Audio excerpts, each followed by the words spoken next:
और हरियाणा के लोकप्रिय मुख्यमंत्री नायब सिंह सैनी जी ने जो सरकारी स्तर पर सर्व समाज की तरफ से भगवान परशुराम जी की जयंती मनाने का जो समय दिया है, हमें 30 मई का समय दिया है।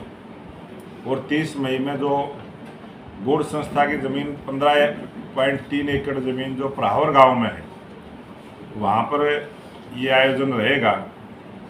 और ये सरकारी प्रोग्राम है और सर्व समाज का प्रोग्राम है और इस संस्था के भले के लिए प्रोग्राम है। और सभी मिलजुल कर इस प्रोग्राम को हम बहुत भव्य तरीके से मनाएंगे। और अगली जो बैठक होगी वो हम गौड़ संस्था में ही करने वाले हैं।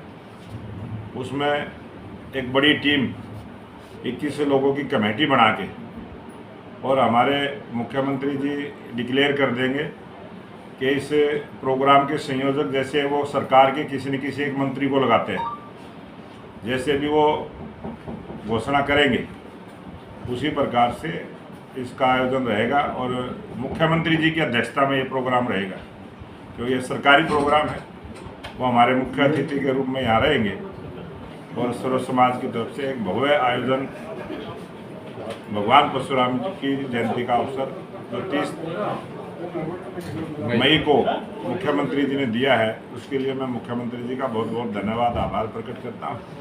और हमारे बीच में जो वरिष्ठ नेता हैं, अरविंद जी हैं, डीपी भट्ट जी हैं, रामविलास जी हैं, ये भी इस विषय पर अपनी बात को रखें। अच्छा, लंबे समय से जो है गौड़ संस्था के चुनाव के लिए मांग उठ रही है, लेकिन चुनाव नहीं हो पा रहे कि और संस्थाओं के चुनाव हो चुके हैं, तो क्या प्रयास रहेगा आपकी बात? ये भगवान परशुराम जी की जयंती का जब समय दिया है तो ये जो छोटी छोटी चीज़ें हैं उन सब का समाधान भी इन्हीं बातों से निकलता है। अच्छा अध्यक्ष जी, जिस तरह से ज़मीन जो है वो काफ़ी दिनों से सरकार ने अलॉट की थी, तो क्या फाउंडेशन स्टोन भी इसमें रखा जाएगा? इसमें सारी चीज़ें आपको बताएंगे। आज उस जगह पर भी हम जाएंगे।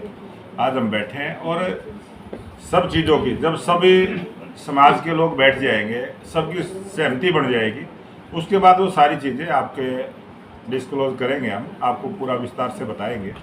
आज ये पहली बैठक थी। समय जो निश्चित हुआ है उस समय के बारे में और जो स्थान के बारे में, और जो अब कमेटियाँ बनेगी इसके संयोजक मुख्यमंत्री जी से बातचीत होकर जब कमेटी बन जाएगी, क्योंकि कमेटी बनने से पहले ही संयोजक तय करने की परंपरा नहीं होती हमारी, एक समाज का सिस्टम है कि वो कमेटी की रचना बनने के बाद उसका संयोजक भी डिक्लेयर करेंगे। तो सारी चीज़ें डिक्लेयर करेंगे, जितने भी कोई संस्था की कोई डिमांड है वो भी सारी बताएंगे, सारी चीज़ें आएंगी। तो स्थान कहाँ दर्ज किया गया है? सब पहले प्रावर में किया गया था, वो भी वो स्थान बदला? वो प्रावर के जो 15.3 एकड़ ज़मीन है, गौड़ ब्राह्मण संस्था की ज़मीन है, उसी ज़मीन पर ये आयोजन ये पूरा राज्य स्तरीय प्रोग्राम रहेगा।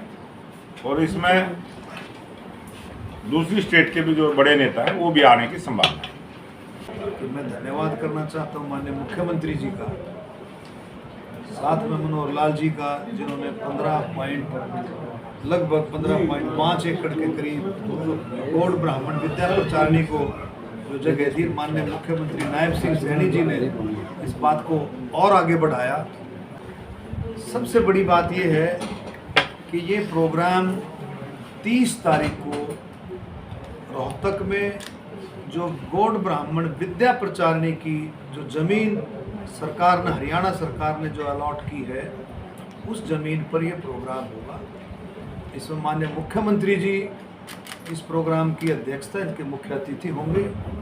जैसे मोहनलाल जी ने बताया, और भी आसपास के राज्यों से भी सीनियर जो हमारे नेता हैं वो भी इसमें शिरकत कर सकते हैं, इसमें आ सकते हैं, उनको भी हम इनवाइट करेंगे। और सबसे बड़ी खासियत ये है कि गौड़ ब्राह्मण विद्या प्रचार 1904 में लगभग पंडित प्रभुदयाल गौड़ के समय में ये शुरू हुआ।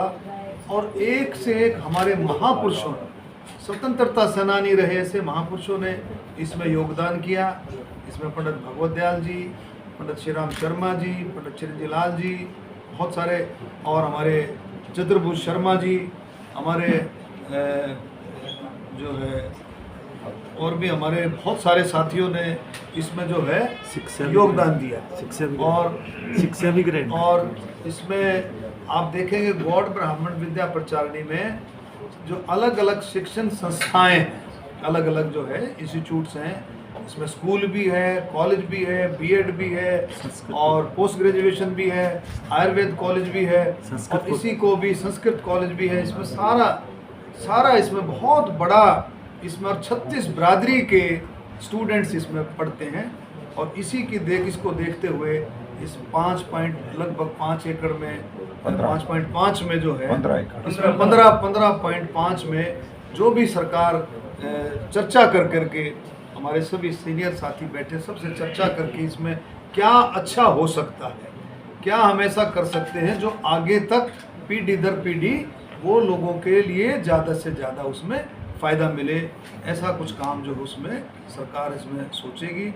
मैं बार बार मुख्यमंत्री जी का धन्यवाद करता हूँ। माननीय प्रधानमंत्री जी के मार्गदर्शन में मुख्यमंत्री जी ने जो प्रोग्राम दिया है, मोहनलाल बड़ौली जी, इन सब की मेहनत। आज हमारे बहुत सारे साथियों को और आना था, गौरव गौतम जी को भी आना था, मूलचंद जी को भी आना था पलवल में, और हमारे देवेंद्र अत्री जी को भी, बहुत सारे साथियों को इनवाइट किया था मोहनलाल जी की तरफ से, हम सब की तरफ से, लेकिन किसी कारणवश, लेकिन इस तरह की मीटिंगें चलती रहेंगी। और 30 तारीख को प्रोग्राम और ये एक भव्य प्रोग्राम होगा, बहुत बड़ा प्रोग्राम होगा। इसमें सभी जैसे मोहनलाल जी ने बताया कि भगवान परशुराम जयंती को सर्व समाज की तरफ से, ये हमारा पहले से ये मिशन रहा है। हमने पहले भी कहा है कि सभी जयंतियाँ, सभी महापुरुषों की जयंतियाँ, जैसे डॉक्टर भीमराव अंबेडकर जी की जयंती है, महर्षि वाल्मीकि जी की जयंती है, गुरु रविदास जी की जयंती है, ज्योतिबा फुले जी की जयंती है, गुरु नानक पर्व, कोई भी जितने भी बड़ी से बड़ी जयंतियाँ हैं, महापर्व हैं महापुरुषों के, उनको सर्व समाज मिलकर के मनाए। इसी संदर्भ में हमने भी ये फैसला किया है कि भगवान परशुराम जयंती को सर्व समाज की तरफ से इसको मनाया जाए।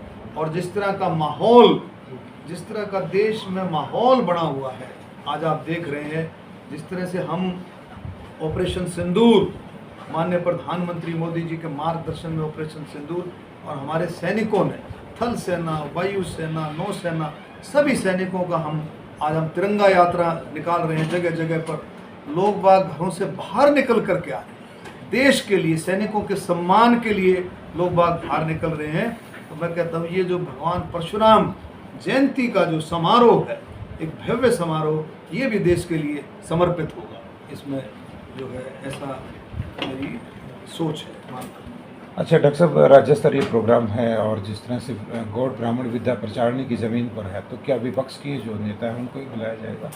देखिए, मैंने बताया कि सर्व समाज का प्रोग्राम है।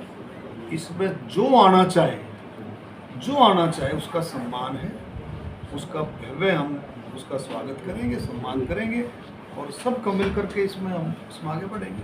अध्यक्ष जी ने जैसे बताया 20 आदमी की कमेटी बनेगी, वो तो कार्यक्रम के लिए बनेगी, लेकिन जहाँ तक एडमिनिस्ट्रेटर की बात है वो अभी तक नहीं लगाया सरकार। देखिए, माननीय मुख्यमंत्री जी से इसमें चर्चा होगी है, एडमिनिस्ट्रेटर की बात है, वो भी जल्दी से जल्दी लग जाएगा। दूसरी जो इलेक्शन की जो बात है, माननीय मुख्यमंत्री जी की बहुत बड़ी सोच है। माननीय मुख्यमंत्री जी कहते हैं संस्थाओं के इलेक्शन पहले मेंबरशिप खोली जाए। अब जितने मेंबर्स बने